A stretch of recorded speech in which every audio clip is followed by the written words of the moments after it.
PSA किसने लाया? उमर अब्दुल्ला साहब की जमात ने लाया। एसटीएफ किसने लाया कश्मीर में?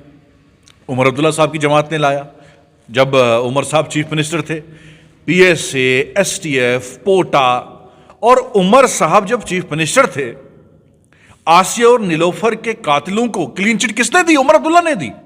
महबूबा मुफ्ती के खून में क्यों बीजेपी है? क्योंकि महबूबा मुफ्ती ने ओथ लिया बीजेपी का, नागपुर से ओथ लिया, आज भी वो जाती हैं वहां। रसूख जितना उमर साहब का बीजेपी के साथ है उतना किसी के साथ नहीं है। उमर अब्दुल्ला साहब को मैं पूछना चाहता हूं, जब आप बीजेपी के मिनिस्टर थे उस वक्त कितने नौजवानों को आपने जेल में डाला? महबूबा मुफ्ती चीफ मिनिस्टर थी, उस वक्त कितने नौजवानों को आपने जेल? ये सब आज जो जुल्म हो रहा है ये महबूबा मुफ्ती की गलतियों की वजह से, उमर अब्दुल्ला की गलतियों की। पीडीपी और बीजेपी की हुकूमत थी, सबसे ज्यादा नौजवान जो है जेलों में भरे गए। और उस वक्त सबसे ज्यादा जो नौजवान थे वो गरीब तबके से थे। मुझे लोग कहते थे असनाच पंसे इसको खून में बीजेपी है, क्योंकि उमर साहब तो बीजेपी के वजीर रहे हैं, आजाद साहब तो नहीं रहे। मुफ्ती बीजेपी की चीफ मिनिस्टर रही है, अब आजाद साहब तो चीफ मिनिस्टर नहीं रहे। अब हम क्या करें कि बीजेपी वाले हमें सलूट मारते हैं, वो तो हमारी लीडर की जो है अच्छाई है ना। आजाद साहब ने नहीं दिखाया बीजेपी को कश्मीर का, पहले रास्ता जो है उमर अब्दुल्ला ने दिखाया, उसके बाद महबूबा मुफ्ती ने रास्ता दिखाया। अगस्त को अगर आर्टिकल 370 हटता है, आजाद साहब हिंदुस्तान के वजीर आजम से नहीं मिलने गए। ये उमर अब्दुल्ला साहब थे जो हिंदुस्तान के वजीर आजम से मिलने गए 3 अगस्त को, और 5 अगस्त को आर्टिकल 370 हटता है। अब्दुल्ला ने उनको बोला कि हमें जेलों में रखो, नहीं तो लोग हमें पीटेंगे, हमारा वजूद खत्म हो जाएगा। जम्मू कश्मीर की सियासत जब भी शुरू होती है तो जम्मू कश्मीर में 5 अगस्त 2019 का जिक्र ना हो, दफा 370 और 35 का जिक्र ना हो, यह हो नहीं सकता। आज भी जब वादी कश्मीर में नेशनल कॉन्फ्रेंस के नायब सदर उमर अब्दुल्ला रैलियां करते हैं, वो ये कहते हैं कि 5 अगस्त 2019 के दिन जम्मू कश्मीर के लोगों के साथ बहुत बड़ा फरेब हुआ। बहरहाल मेरे साथ डीपीएपी के चीफ स्पोक्स पर्सन सलमान नज़ामी जी बातचीत करने के लिए मौजूद हैं। बहुत बहुत शुक्रिया वक्त देने के लिए। Thank you. जम्मू कश्मीर में जब भी बात होती है 370 और 35 की, नेशनल कॉन्फ्रेंस के नायब सदर हैं उमर अब्दुल्ला साहब, उन्होंने कहा कि अगर यहाँ की जो बीसी टीमें हैं बीजेपी के साथ जो मिली हुई हैं वो 370 की बात नहीं करती, उन्हें 370 पर हाथ खड़े कर दिए, लेकिन आप कम से कम उन कश्मीरी लोगों की बात करिए जिन्हें यूपी के अंदर जो है पुलिस तंग कर रही है, डीपीएपी उन पर बात क्यों नहीं कर रही? देखिए, जब हम दिल्ली में थे और जो भी यूथ हैं उन पे ज़्यादती होती थी, मेरे बगैर कोई भी आवाज़ नहीं उठाता था। आज भी हम आवाज़ उठा रहे हैं। उमर साहब को अब याद आया, महबूबा मुफ्ती को अब याद आया। उस वक़्त महबूबा मुफ्ती बीजेपी के साथ मिलके हमारे नौजवानों को जेलों में डाल रही थी, और उस वक़्त भी हम ही आवाज़ उठा रहे थे कि शुरुआत पीडीपी और बीजेपी ने की थी, क्योंकि उस वक़्त जितने भी हमारे नौजवान मुख्तलिफ जेलों में थे, लोग मुझे सुन रहे हैं, और कोई भी मुझे कहे कि उस वक़्त सलमान निज़ामी ने उन नौजवानों की मदद नहीं की, वकील हमने मैनेज किया। आज भी देखिए, टीवी पे बोलना, बयान देनी, अरे ये, लेकिन प्रैक्टिकली करना, उसमें आसमान ज़मीन का फ़र्क है। अगर कोई बच्चा फंसा है, मुझे उस पर सियासत नहीं करनी चाहिए। मेरा फ़र्ज़ ये बनता है कि मैं उसके लिए वकील अरेंज करूं, क्योंकि बहुत से मैंने देखे जब पीडीपी और बीजेपी की हुकूमत थी, सबसे ज़्यादा नौजवान जो है जेलों में भरे गए, और उस वक़्त सबसे ज़्यादा जो नौजवान थे वो गरीब तबके से थे। मुझे टेलीफोन आते थे, क्योंकि मैं नेशनल मीडिया में बोलता था, आज ही बोलता हूँ, कल भी मैंने बोला। मुझे लोग कहते थे असनाच पंसे इसको गसो। लोग मेरे पास आते थे, कहते थे कि भाई हम कहाँ पुलवामा से आएंगे, दिल्ली और यूपी की जेलों में जाएंगे, हमारे पास पैसा नहीं है, आप हमारी हेल्प करेंगे। उमर साहब ने सीधा इल्ज़ाम लगाया, उमर साहब ने सीधा इल्ज़ाम लगाया बुखारी साहब की पार्टी पर, जम्मू कश्मीर अपनी पार्टी पर, आजाद साहब की पार्टी पर। उन्होंने कहा कि आपके जो रसूख बीजेपी के साथ है उसे इस्तेमाल कीजिए और उन लोगों को जो है जेलों से बाहर। देखिए, मेरी रसूख जितना उमर साहब का बीजेपी के साथ है उतना किसी के साथ नहीं है। उनके खून में ही बीजेपी है, क्योंकि उमर साहब तो बीजेपी के वजीर रहे हैं, आजाद साहब तो नहीं रहे। महबूबा मुफ्ती के खून में क्यों बीजेपी है? क्योंकि महबूबा मुफ्ती ने ओथ लिया बीजेपी का, नागपुर से ओथ लिया, आज भी वो जाती हैं वहां, क्योंकि महबूबा मुफ्ती बीजेपी की चीफ मिनिस्टर रही है। अब आजाद साहब तो चीफ मिनिस्टर नहीं रहे। हम आज भी बीजेपी के मुखालिफ हैं, पहले भी थे, अब हम क्या करें कि बीजेपी वाले हमें सलूट मारते हैं, वो तो हमारी लीडर की जो है अच्छाई है ना, वो तो बड़ापन है आज़ाद साहब का। जिस तरीके से वो अपने अपोजिशन के लीडरों को भी मोहब्बत से पेश आते हैं, उन्होंने कभी गाली गलौज नहीं की। उमर अब्दुल्ला साहब को मैं पूछना चाहता हूं, जब आप बीजेपी के मिनिस्टर थे उस वक्त कितने नौजवानों को आपने जेल में डाला? जब महबूबा मुफ्ती चीफ मिनिस्टर थी उस वक्त कितने नौजवानों को आपने जेल? ये सब आज जो जुल्म हो रहा है ये महबूबा मुफ्ती की गलतियों की वजह से, उमर अब्दुल्ला की गलतियों की। रास्ता आज़ाद साहब ने नहीं दिखाया बीजेपी को कश्मीर का, पहले रास्ता जो है उमर अब्दुल्ला ने दिखाया, उसके बाद महबूबा मुफ्ती ने रास्ता दिखाया। तो ये लोग आज दूसरों पे इल्ज़ाम लगाते हैं, दूसरों पे इल्ज़ाम वही लगाएगा जो अपने आप को साफ प्रूव करेगा कि नहीं मैं सही हूं बाकी गलत है। नहीं उमर साहब, मैं आपको चैलेंज करता हूं कि आप एक भी सबूत दिखाइए कि आज़ाद साहब ने कोई कंप्रोमाइज किया हो। आज़ाद साहब 5 अगस्त को अगर आर्टिकल 370 हटता है, आज़ाद साहब हिंदुस्तान के वजीर आजम से नहीं मिलने गए। ये उमर अब्दुल्ला साहब थे जो हिंदुस्तान के वजीर आजम से मिलने गए 3 अगस्त को, और 5 अगस्त को आर्टिकल 370 हटता है। वो इसलिए मिलने गए, मैं आपको बोलता हूं, क्योंकि उमर अब्दुल्ला ने उनको बोला कि हमें जेलों में रखो, नहीं तो लोग हमें पीटेंगे, हमारा वजूद खत्म हो जाएगा। और एक चाल थी इनकी कि कुछ टाइम के लिए हम अलायंस में रहेंगे और फिर जो है तोड़ देंगे। आज पीडीपी एनसी वाले जो है आपस में गाली निकालते हैं एक दूसरे। अगर उमर साहब उस वक्त जेल में बंद थे, उनने ये कहा कि हमें जेलों में बंद करो, आज वो अपनी रैलियों में ये क्यों कह रहे हैं कि हमारा कॉन्स्टिट्यूशन खत्म कर दिया, हमारा झंडा खत्म हो गया, 370 के नाम पर जम्मू कश्मीर के लोगों को गुमराह किया गया, यहाँ पर कहा गया था कि बंदूक तभी है जब 370 है। वो बार बार 370 की बात क्यों करते हैं? फिर पहले एटॉनमी की बात करते थे। 370 को कमजोर किसने किया मुझे आप बताइए? ये कहते हैं ना कमजोर किया। आजाद साहब तो 2.5 साल रहे, सबसे ज्यादा किसने रूल किया कश्मीर में? नेशनल कॉन्फ्रेंस ने किया। वो भूल गए। और 2010 में जब उमर अब्दुल्ला साहब चीफ मिनिस्टर थे, हमारे नौजवानों का कत्लेआम किसने किया? उमर अब्दुल्ला ने किया। महबूबा मुफ्ती ने कत्लेआम किया। अब मुझे बताइए, जब महबूबा मुफ्ती चीफ मिनिस्टर थी उस वक्त जो है पैलेट किसने लाया? महबूबा मुफ्ती के दौर में आया है ना। बंदूकें जो है किसने चलाई? नौजवानों पे, हमारी बहनों पे, हमारी बेटियों पे आंखें चली गई उनकी। ये किसी बाहर के लीडर ने नहीं किया, ये उमर अब्दुल्ला साहब और महबूबा मुफ्ती ने किया। आज क्यों अचानक पीडीपी और एनसी एक दूसरे को कोस रही है? क्योंकि इनको लगा कि भाई ये कार्ड भी फेल हो गया, लोग हमारे साथ नहीं जुड़ रहे हैं, हमें अपनी लड़ाई अलग अलग लड़नी चाहिए।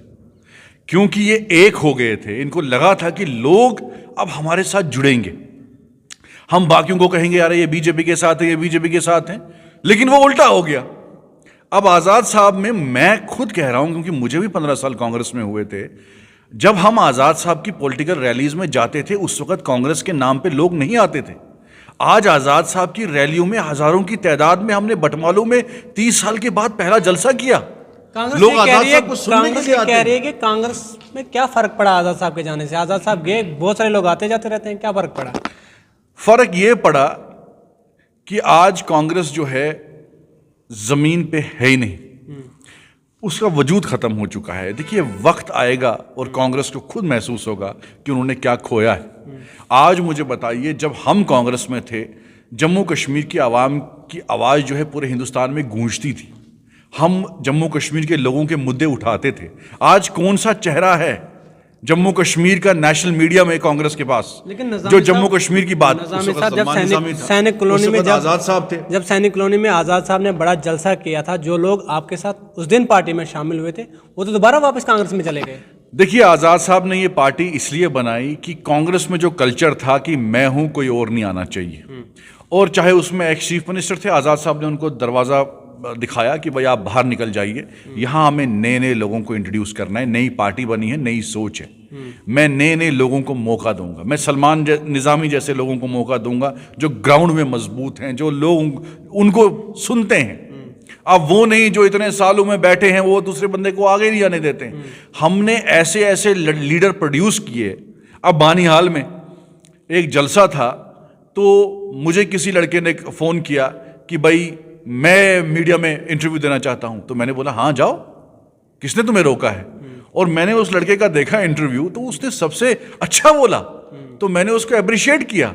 तो हमें नए नए लोगों को आगे बढ़ाने की जरूरत है। जब हम नौजवानों को चांस देंगे, मौका देंगे, बाकी पार्टियों ने मौका नहीं दिया। उन्होंने फारूक अब्दुल्ला के बाद उमर अब्दुल्ला, फिर उमर अब्दुल्ला ने भी 2 प्रोडक्ट आगे रखे हैं।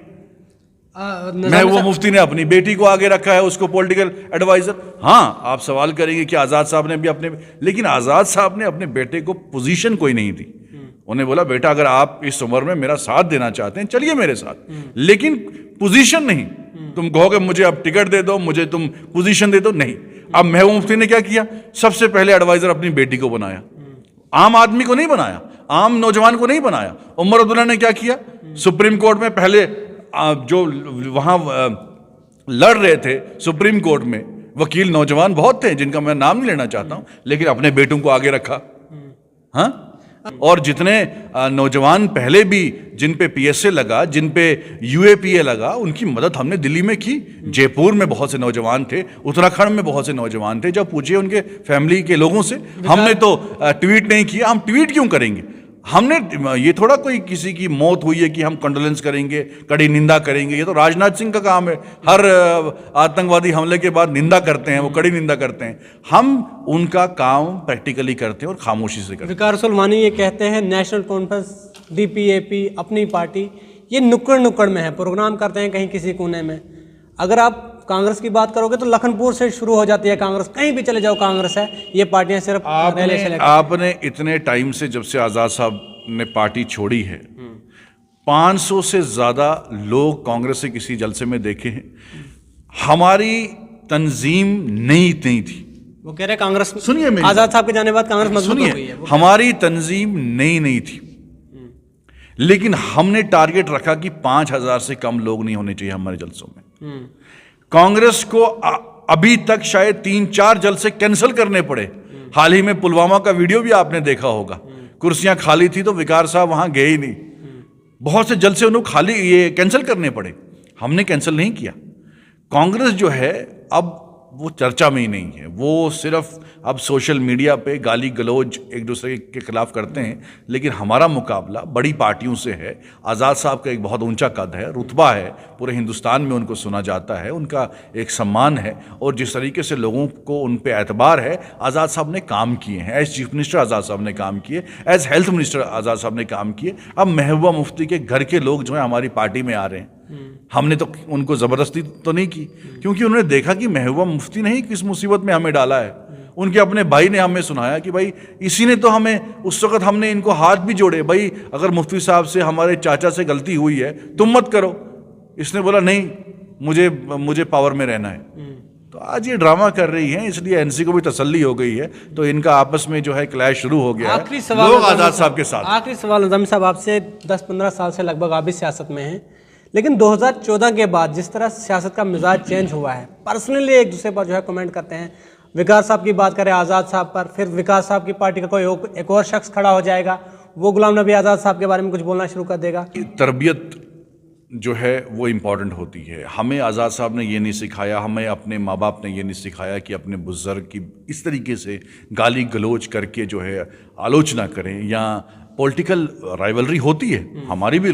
आपने मेरे इस इंटरव्यू में सुना कहीं भी मैंने उमर साहब की पर्सनली जाति कोई हमला किया या महबूब? हाँ, आइडियोलॉजिकल डिफरेंसेस हैं, मनभेद और मतभेद बिल्कुल हैं। मैं कहता हूं उमर साहब ने जो है गलत किया है, मैं कहता हूं कि महबूबा मुफ्ती ने भी गलत किया है, लेकिन मैं ज़ात पे नहीं जाना चाहता। क्यों? उनकी अब पर्सनल लाइफ है। महबूबा मुफ्ती क्या करती है पर्सनली, उनकी कहाँ क्या एसेट है, मैं वहाँ नहीं जाना चाहता।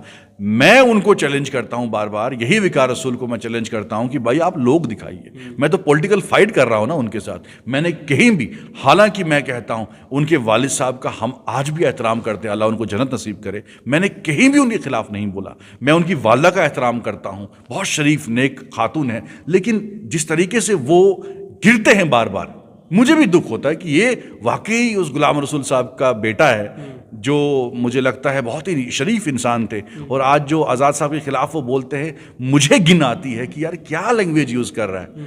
अगर पॉलिटिकली आपने फाइट करनी है, दिखाओ ना लोग कितने हैं आपके साथ, इलेक्शन में आओ ना हमारे सामने, मुकाबला करो। हमने इतने जलसे किए बानीहाल में, आप भी करिए ना, 1-2 जलसे आप भी करिए, आपको लग जाएगा पता कि भाई आपके साथ कितने लोग हैं, हमारे साथ कितने लोग हैं। ये क्या ज़ात पे जा रहे हैं, गाली की आज़ाद साहब अब मर जाएगा, फिर वो हो जाएगा, ये हो जाएगा।